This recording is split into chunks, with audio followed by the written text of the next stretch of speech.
Hello, good morning. आज मैं आप लोगों के सामने जीव विज्ञान के पाठ उत्सर्जन टॉपिक को लेकर आपके सामने उपस्थित हूँ। उत्सर्जन जीव विज्ञान का ये जैव प्रक्रम का लास्ट पॉइंट है जिसको आज मैं डिस्कस कर रही हूँ। उत्सर्जन क्या होता है? देखिए, सभी जीव जंतुओं में जैव रासायनिक क्रियाओं के दौरान, उपापचयी क्रियाओं के दौरान कुछ ऐसे पदार्थ भी बनते हैं जिनको शरीर की कोई आवश्यकता नहीं होती है। वे जहरीले भी होते हैं और अपशिष्ट पदार्थ होते हैं, वर्ज्य पदार्थ जिसको कहते हैं, जिनको शरीर से बाहर निकालना अत्यावश्यक होता है।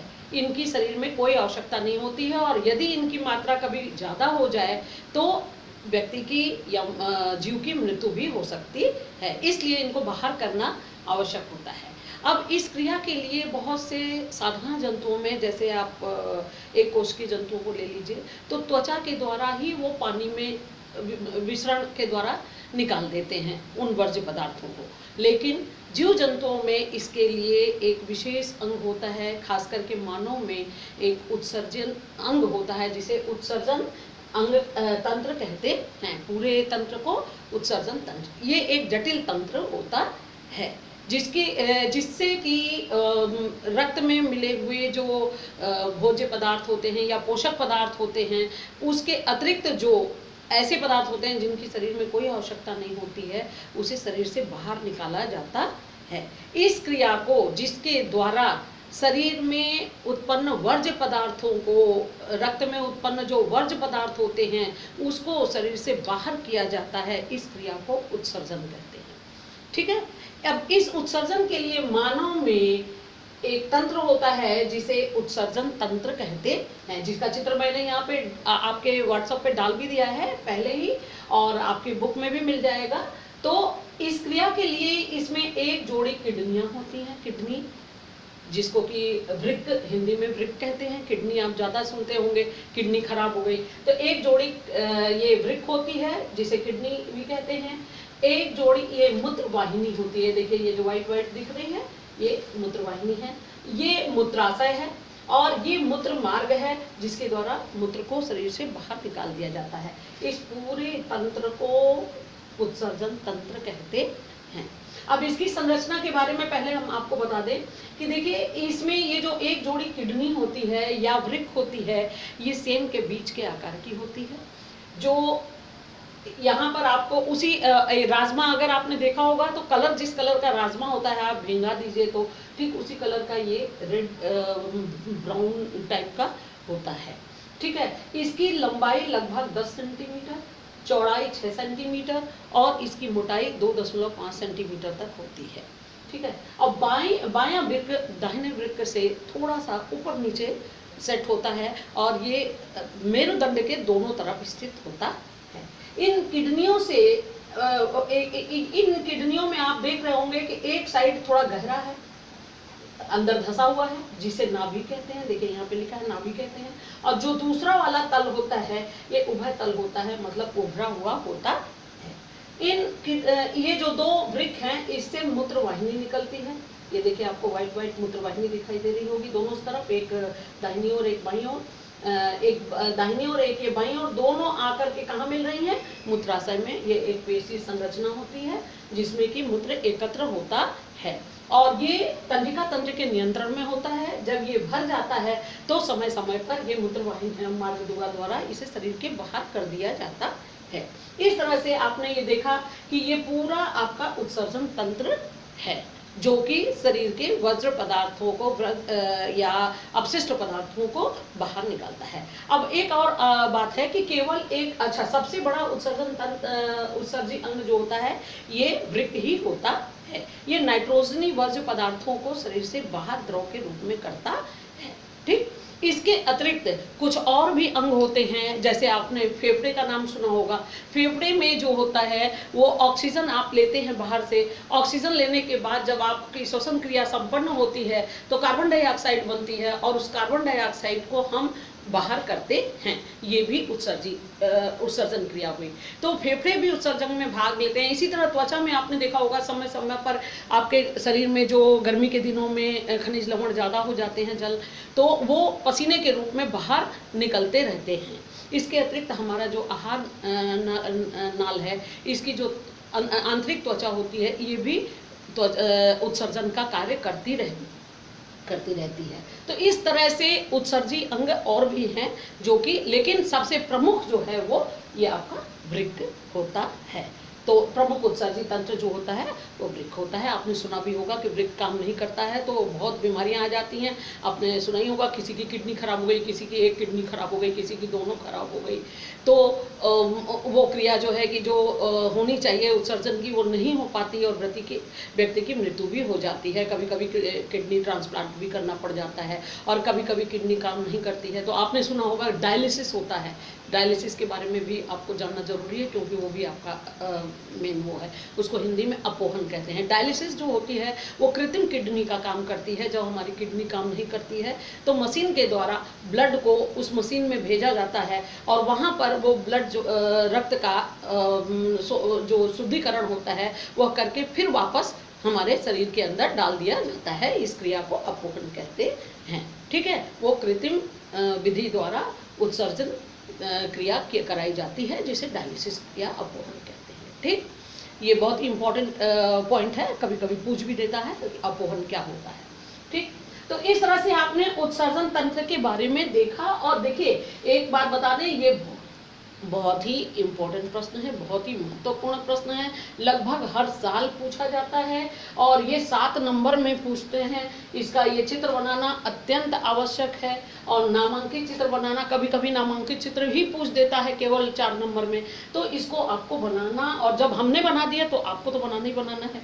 आप इसको चार्ट पेपर पे बनाइए ताकि जब स्कूल खुले तो आप अपने क्लास में दिखा सकें, टांग सकें। और जब आप बनाएंगे छोटे साइज में भी बनाइए क्योंकि आपको रजिस्टर में भी चिपकाना है, जहां आप प्रश्न उत्तर लिखेंगे वहां पे भी चिपकाना है। मैंने सारे प्रश्न उत्तर और इसके लिखित कार्य आपके व्हाट्सएप पे डाल दिए हैं। ठीक है, अब आप ये देखिए कि इस किडनी के अंदर अनेक एक विक्राणु संरचना होती हैं, एक नहीं बहुत सारी होती हैं जो रक्त को छानने का कार्य करती हैं। इसमें से मैंने देखे एक का चित्र यहाँ पे पूरा बना दिया है। इस तरह की बहुत सारी संरचनाएं होती हैं जो रक्त में से वर्ज्य पदार्थों को अलग करती।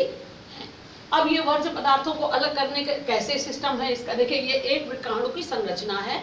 आप यहाँ पे देख रहे होंगे कि ये देखिए रक्त ये आ रहा है, वोमेन संपुट इसको कहते हैं, वोमेन संपुट।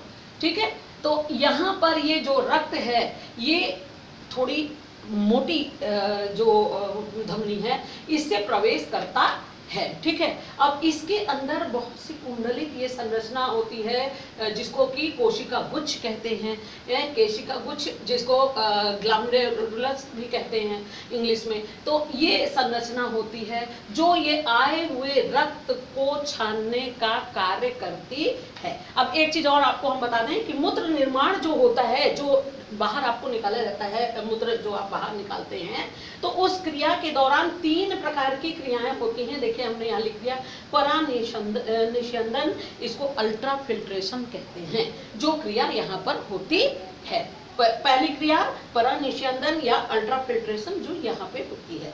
इसके बाद वर्णात्मक अवशोषण, देखिए यहाँ पर जो छाना जाता है, यहाँ पे एक थोड़ी मोटी धमनी रहती है, उससे ये जब ब्लड प्रवेश करता है तो काफी तेजी से प्रवेश करता है, ज्यादा ब्लड प्रवेश करता है। और जब इस पर दबाव बनता है तो होता क्या है कि जो रक्त की कोशिकाएं होती हैं जैसे आरबीसी है, डब्ल्यूबीसी है और जो मुख्य चीजें हैं वो इसमें रह जाती हैं। बाकी का जो ये यूरिन होता है या जल होता है या और भी पदार्थ उसमें ग्लूकोज वगैरह होते हैं, वो छनकर ये संपुट में आ जाता है। ठीक है, यहाँ पर ये छनकर अल्ट्राफिल्ट्रेशन के द्वारा जो प्रमुख कोशिकाएं होती हैं वो तो रक्त के अंदर रह जाती हैं, लेकिन बाकी का छन करके वुमेन संपुट में आ जाता है।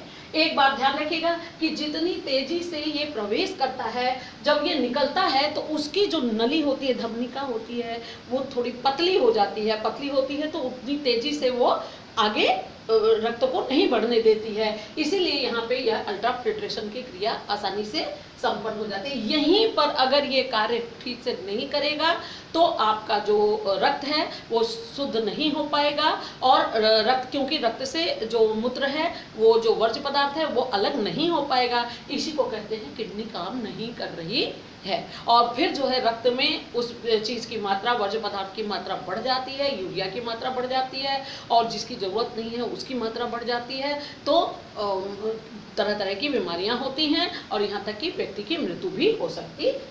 अब यहाँ से ये कुंडलित जो विक्राणु का नलिकाकार आकार है, ये देखिए कुंडलित नलिका है, इसमें ये रक्त, जो छना हुआ रक्त है, ये प्रवेश करता है।